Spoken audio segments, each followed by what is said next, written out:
আসসালামু আলাইকুম প্রিয় দর্শক, আজকে আমরা আসছি আমাদের এক বিএনপির পাগলা ভক্তর কাছে। সে বিএনপির এতই ভালোবাসে, বিএনপি ছাড়া কিছু বোঝেই না, কিন্তু উনি কোনো পদে মদে কোনোটাই নাই। আজকে তার দ্বারা শুনবো আমরা যে আমাদের বেগম জিয়া যে অসুস্থ আছে তার বিষয়ে তিনি কি বলে। আপনার সবাই চোখ রাখুন।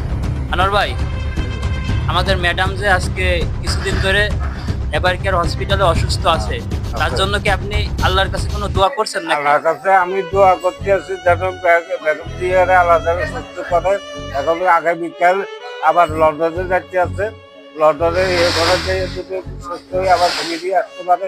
আল্লাহর কাছে দোয়া করি আল্লাহ যেন তাকে সুস্থ করে আমাদের সবার মাঝে যেন আসতে পারে, যেন আল্লাহ তার হয়ে দান করে।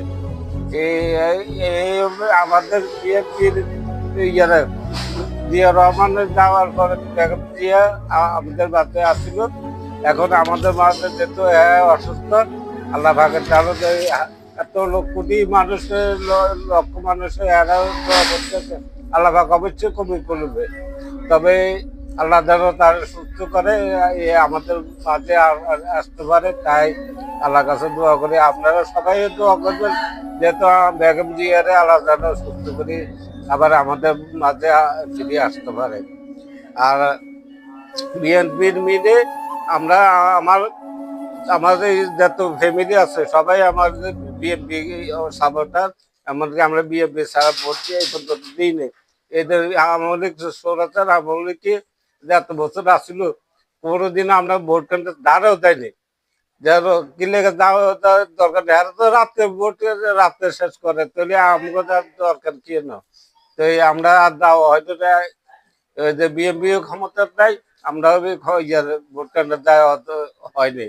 তো আপনারা সবাই যেহেতু বিএনপির সাপোর্টার, আপনার বিএনপির জন্য আমাদের খালেদা জিয়ারে আমরা সুস্থ করে যেন আল্লাহ পাকে আনতে পারে তা দোয়া করবে।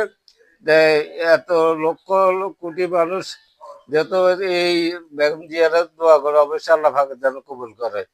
এই যে আমাদের বেগম জিয়া যে দুনিয়াতে আছে এই জন্য তো আমরা বিএনপির মিলে এখনো চলে ফিরি খাইতে পারি বা চলতে পারি। আর যদি সরাসর থাকতো তাহলে আমাদের কিছু করা হইলো না, আর হইতো না। আচ্ছা ঠিক আছে, আল্লাহ হাফেজ। ভাই, আনোয়ার ভাই জন্য সবাই দোয়া করবেন। আনোয়ার ভাই অসুস্থ মানুষ, তার জন্য সবাই দোয়া করবেন, সে যেন খুব শীঘ্রই সুস্থ আমাদের মাঝে ফিরে আসুক। আনোয়ার ভাই অনেক অসুস্থ।